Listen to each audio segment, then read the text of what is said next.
It is a 2-for-1 special because for the first time in forever, I am reviewing 2 dolls in one video, and I don't think I've ever done that beyond a 2-pack of dolls, so this is going to be interesting. I'm going to be taking a look at the Wicked for Good singing dolls, so Elphaba and Glinda, and I know everyone kind of hates the singing dolls, and I totally 100% understand why, but I can't help but kind of love them. I feel like the first singing Glinda doll from Wicked Part 1 was really cute, and then the Elphaba doll was actually my favorite Elphaba doll that Mattel released. So these 4 good dolls come in pretty much the exact same packaging with the same images of Elphaba and Glinda. The only differences really are where the characters' names are, and then the background for Elphaba is in green and the background for Glinda is in pink. The boxes are pretty standard and basic for Wicked dolls, so there is an opening area to press the doll's button to make her sing. And then I also wanted to point out on my Elphaba's box at the bottom there is a tornado symbol, but there is not one on my Glinda box. The back of the packaging for the 2 dolls, again, is pretty much similar, the only difference being barcodes and then the dolls' names. So there are all of these symbols, including a tornado, the lion, an E for Elphaba, the scarecrow, looks like what might be Kiamako or the Emerald City, the Tin Man, and a G for Glinda. And it does say an unexpected friendship leaves a lasting impact on the hearts of 2 young women who couldn't be more different.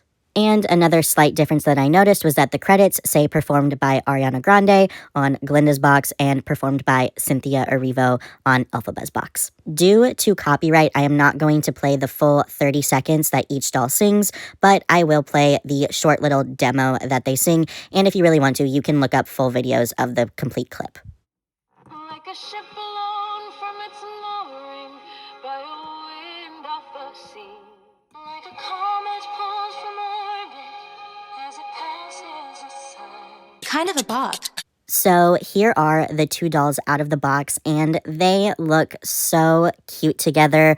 Honestly, kind of making me emotional looking at them together in these outfits, just knowing what happens in this scene and knowing the song For Good. These dolls retail for $27.99 each, which is definitely a steep price for what they are, and I will get into all of their details first by taking a look at Elphaba. So Elphaba does not come with a stand, but the stand that I do have her on is from the Wicked for Good Deluxe Elphaba doll. Although I really love the singing Elphaba doll from the first Wicked movie, I don't know how I feel about this one. The doll's face, though, is as stunning as ever with the beautiful likeness of Cynthia Erivo, and of course she does have green skin as well as green makeup for eyeshadow and green lipstick, and of course she does have some painted on freckles and edges. She also has a head full of micro braids, which feature different shades of black and brown, and she has a full head of them, so she has a lot of braids, and they are just tied back into a low ponytail, and I kind of want to take the ponytail out, but I don't know, we'll see.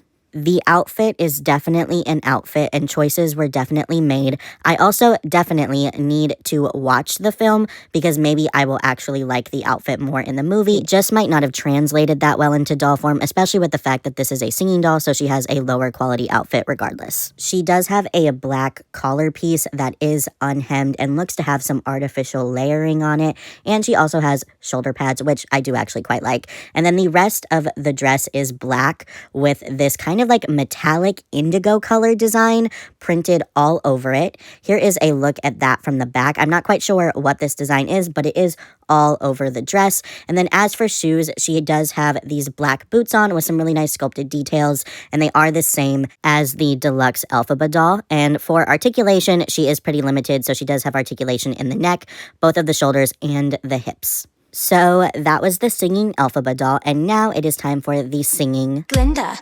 doll, and I actually kind of prefer her over the deluxe Glinda doll. Now, obviously the deluxe doll is nicer and has more going on, but I don't know, I really kind of like the disheveled look that this doll has, especially right out of the packaging, and I don't think Mattel did it intentionally, but I kind of am loving it because Glinda has a lot going on during this movie.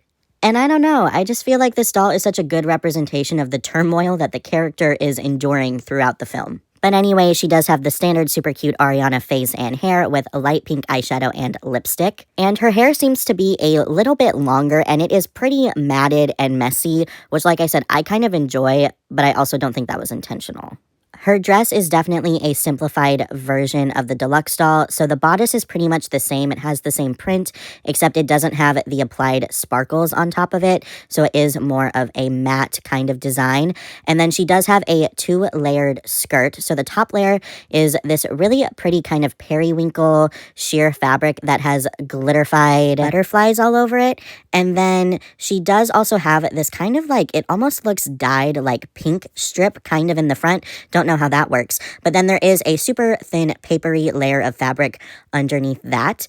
And here is a look at the dress from the back. It's definitely not revolutionary or anything, but it is a cute dress. And then she does share the same shoe sculpt as the deluxe Glinda, except these are in a solid periwinkle colored plastic. And those were the two Wicked for Good singing Elphaba and Glinda dolls. I think they're really cute. I don't think they're the best Wicked dolls. I also don't know if I think they're the worst Wicked dolls. But their price point is on the steeper side, and to give Mattel the benefit of the doubt, I think that probably has to do with the fact that they have to pay more royalties to the actresses to use their voices in the dolls. I could be wrong though. So anyway, don't forget to drink your water, mind your business, and remember that you are a goddamn superstar. I love you. Peace.